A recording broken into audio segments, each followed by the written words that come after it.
Hello everyone, and in this video, this is a sad story but with a hopeful ending. So this was a person who reached out to me and I said hi and I listened to his story and I'd like to share. I asked him if I could share it with you guys, so let me share you his sad story that ends with something, it's a little hopeful at the end. So let's have a listen. I come from France, originally from, I'm not going to say. I came to Japan in December 2019. I've been working as a full-stack web developer for a Japanese web marketing company we won't go into anymore. Before coming to Japan, I passed the JLPT N5 and I hope to study Japanese directly at work in Japan. It didn't really work out. My coworkers refused to talk to me because I couldn't handle the conversation properly. Some of them even refused to cooperate with me. It has been 3 long years for me in this company. The communication barrier was a big hassle for me, so I found myself ostracized from the rest of the team. I was kind of disgusted about the situation and I lost interest to learn Japanese. The company was doing really bad financially and they started to lay off a lot of staff. Since they couldn't fire me, they tried to make me sign a document stating all the mistakes that I made during those years. The document was full of unbelievable lies. I obviously refused to sign the document, but they insisted and they were pushing me so hard at work. So I decided to retire and search for a new job. So yeah, I remember guys, Japanese companies don't really fire you. So that's one thing to keep in mind. They won't fire you, but they'll make your life a living hell. Well, you know, and people might complain or something, but you know what? Like, you think of it the Western way, is they'll fire you without, like, whatever. Like, oh, Tyrone, you said something on Twitter. I don't use Twitter. Or that they'll fire you, right? Like, to fire someone's easy in the West. To fire someone in Japan is quite difficult. Unless you do something really crazy. Okay, continue.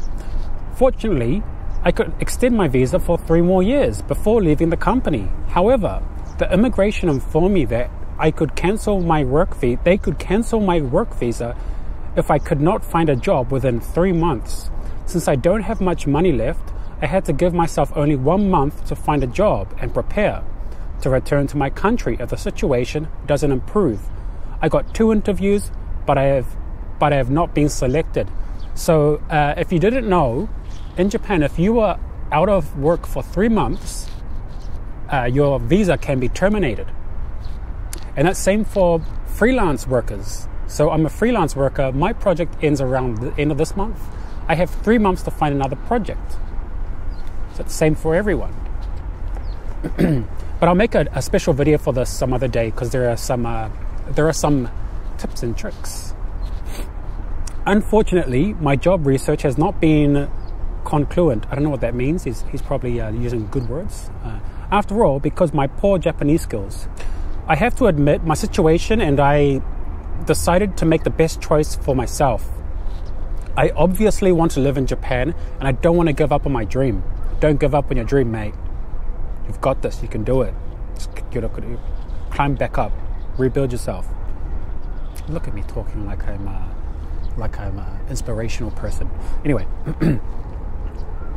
so I will be studying Japanese this year with the hope of passing my JLPT N3 by December. I will be looking for a new job by next year and hopefully I'll be able to come back. Yep, I like this idea, guys. I like what he's doing. He found out the situation he is in is really tough and he couldn't transition to somewhere else. So just make it easier and go back home. And then learn Japanese. He's already been here for 3 years and he's got good tech skills. So I think, yeah. Anyway, we'll read on. To conclude, I don't regret anything about my experience in Japan. Everything has been interesting to me. Even the bad experience helped me better understand the hard way. I have learned a lot about the Japanese system during my time here, and I'll be able to make better choices for next time. However, if I have given, okay, listen up, guys. This is advice. If I had given advice to people who want to live in Japan, I strongly recommend to learn Japanese and pass the JLPT N3. Minimum before moving to Japan. Of course, it's possible to live in Japan only with English. Yep, that's true, you can. But, of course, but speaking Japanese, even basic conversation, will make your life a lot easier and save you a lot of time and troubles. Okay, thank you. I'm not going to say his name. The guy who shared a story with me. That was, it is an eye-opener, and you do hear some stories like that. But let me give you my opinion about the whole thing. Let me go through the first part. The good part is he has 3 years at least of web development skills. So that good part is, you always got to find some positives. When he goes back home, he can find some way to sustain his living while he studies Japanese. Okay. And then,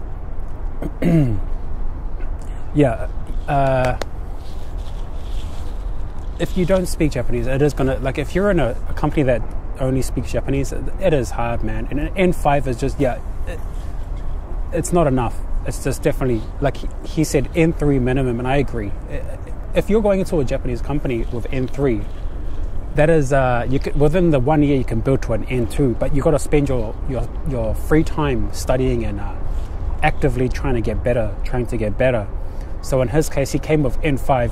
N5 is, like, I remember something like N5 would be something you learn in high school when you have like Japanese classes. It's kind of a fun thing. N5 is something like that. And yeah, with his company being going through financial issues, it's really hard to fire people in Japan. I think there's some laws, and Japan has strong unions. So it's Japan's strangely in that way, where it's a paradox of both, not paradox, but it's mixed of, like, you'd think it's extremely capitalist because of all the fancy things in the buildings and all that, but it's also has other, what do you call it, social structures, like extremely strong unions. So that's what from my understanding, someone can correct me. So firing people, like I've talked to a CEO of a company, and he said, I can't fire this lady because she was a foreign engineer, and she was just messing around and just not doing work. And it's businesses have to make money by, it's an IT company, by coding products for their clients. So she wasn't doing it. And then what do? He couldn't. So that is a tough thing in Japan, especially if you own a company. There's that risk. Yeah. Anyway, so next one, let's talk about that making your life a hell until you quit is a technique I've heard quite a bit, and it might even be they'll give you jobs that you don't like. So it's because it's hard to fire, they'll make it so you want to quit. So I've heard of some of these stories, yeah. But that's not there's good stories and bad stories, and this is one of the bad stories. But you live and you learn, and he learned the hard way. Okay, so now we talk about the visa part. So as I mentioned before, you've got 3 months to find another project. So if you're, and that means it doesn't. For example, a freelance, that doesn't mean that you have to make a lot of money. It just means you need some type of contract. So even if a company goes to me, Tyrone, can you just help, and I'll give you 1.5k or 2k for 6 months just to do this? I'll go, yeah, sure. Because it's not a big task, but it just helps me keep it helps me keep immigration happy, right? So and also remember that if you're employed in a company and you want to quit, you better have something lined up. You get a lot of companies and just talk to as many as you can. And you don't tell them that you're going to quit. You tell them after you've secured a few companies that are interested in you. Okay, next part is he doesn't regret anything. And I like the way he's thinking. You can't live with that like that. And he learned the hard way. And the good thing is he has already got 3 years experience in Japan. So finding once he gets his N3, finding a job will be a lot easier because they can tell, he lived here. So he knows, and he'll just explain in his interviews, like, I lived here and I worked here and I learned this and I improved my Japanese. So that's the hopeful part, which I like about him. He He didn't like go, this country sucks and you know. He kind of just, he picked up his ball and he left, and he went to play another game, and he'll come back, which I really like about this guy. I think I'll try and keep in touch with him and see him in December, see if he can come back and live his dream.